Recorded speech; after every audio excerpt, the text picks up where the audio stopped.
Hello les amis, je vous retrouve pour une nouvelle vidéo sur le football et la Ligue des Champions et je vais vous présenter le match Real Sociedad contre PSG. C'est un match qui a lieu ce mardi 5 mars 2024 à 21h pour le compte des huitièmes de finale retour de cette Ligue des Champions 2023-2024. Alors au match aller, le PSG l'a emporté 2 buts à 0, donc pour gagner, la Real Sociedad devra l'emporter d'au moins 2 buts et gagner aussi au but, voire plus. Voilà, donc dans cette vidéo, on va revenir sur le parcours de ces deux équipes pour en arriver à ce stade de la compétition. On verra ensuite le classement des meilleurs marqueurs et passeurs de la Ligue des Champions avec les meilleurs marqueurs et passeurs pour ces deux équipes dans cette compétition. Puis on enchaînera par les 10 derniers résultats, toutes compétitions confondues et les stats. Et on terminera par les compos d'équipes et tactiques éventuelles, ce qui nous permettra d'avoir une idée, une tendance à ce match. Alors pour ceux qui souhaitent voir ce match à la télé, sachez que vous pouvez le voir sur RMC Sport.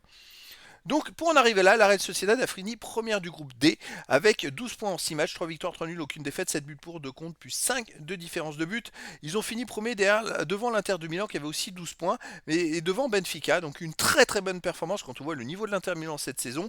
La Real Sociedad a vraiment carburé pour se qualifier pour les huitièmes de finale.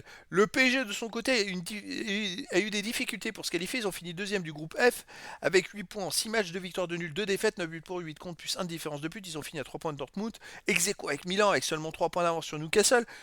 C'était plutôt compliqué, mais finalement, au match aller, ils l'ont emporté 2 buts à 0. Au niveau des meilleurs marqueurs pour le PSG, Mbappé est à 4 buts. Ensuite, on a pour Real Sociedad Mendes 3, Becker Oyarzabal 2 et des joueurs à un but pour le PSG. Pour les passeurs décisifs, les meilleurs pour le PSG, c'est Zaïre Emery avec 3. Après, il n'y a que des joueurs à une passe pour les deux équipes. Les 10 derniers résultats, toutes compétitions confondues, la Real Sociedad, ça va pas trop en ce moment. C'est 2 victoires, 4 nuls, 4 défaites, 8 buts pour, 12 contre, moins 4 de différence de but. J'ai vu je crois qu'il y a 9 titulaires qui sont blessés en ce moment. C'est assez catastrophique sur les 9 derniers matchs. Ils ont gagné qu'une seule fois. Ils ont fait 4 nuls, 4 défaites. Bon, chez eux, ils restent sur un 1 partout contre Mallorca, une défaite 3-1 contre Villarreal. Ils ont perdu 1-0 contre Osasuna et ils ont fait 0-0 contre Rayo Vallecano. Bref, sur les 4 derniers matchs, ils n'ont jamais marqué 2 buts, alors qu'il leur faudrait au moins 2 buts d'écart avec le PSG pour se qualifier. Alors autant ils ont toujours dominé, tout dominé jusqu'à début janvier, autant avec tous ces blessés, ils n'arrivent plus du tout à jouer. Le PSG de son côté, sur les 10 derniers matchs, 7 victoires, 3 nuls, aucune défaite, 21 buts marqués, 7 buts encaissés, plus 14 de différence de but. Alors le PSG, bon, ils survolent toujours tout. Mais sur les 2 derniers matchs, ils n'ont pas gagné avec un 1 partout contre Rennes et un 0-0 à Monaco, avec aussi un temps de jeu limité pour Mbappé. Alors là, je suis pas sûr que ce soit une bonne décision juste avant la Ligue des Champions de lui couper les pattes et de lui faire manquer de rythme, parce qu'un attaquant, ça a besoin de jouer, ça a besoin de marquer, de se créer des occasions. Donc là, Mbappé, il joue moins, il marque plus, et puis le PSG gagne pas non plus. Donc franchement, en plus c'est le capitaine du PSG. Pour les autres joueurs, cette situation doit paraître bizarre.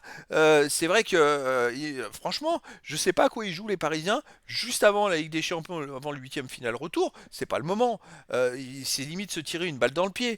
Donc là, à l'extérieur, il reste sur un 0-0 à Monaco. Le Parisien, avant, ils avaient gagné 2-0 à Nantes, 2-1 à Strasbourg, 4-1 à Orléans, 2-0 à Lens. Bref, avant, ils gagnaient. Mais là, il reste sur 2 matchs nuls de suite. Alors après, à la Real Sociedad, ils ont de la marge, hein.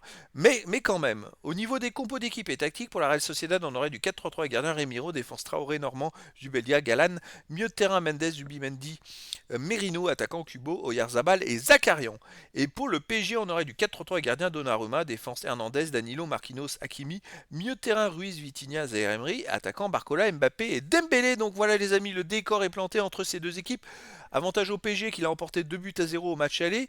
Et donc les Parisiens, un match nul, voire une défaite d'un but, ça leur suffirait pour se qualifier. Au-delà, il faudra peut-être jouer les tirs au but. Il y a 2 buts d'avance pour la Real Sociedad et puis après, ça serait pas bon pour le PSG. Donc voilà les amis, écoutez, je vous donne rendez-vous ce mardi 5 mars 2024 à 21h pour le match de 8e de finale retour de la Ligue des Champions 2023-2024. La Real Sociedad reçoit le Paris Saint-Germain. Voilà les amis, je vous dis à très bientôt pour une nouvelle vidéo.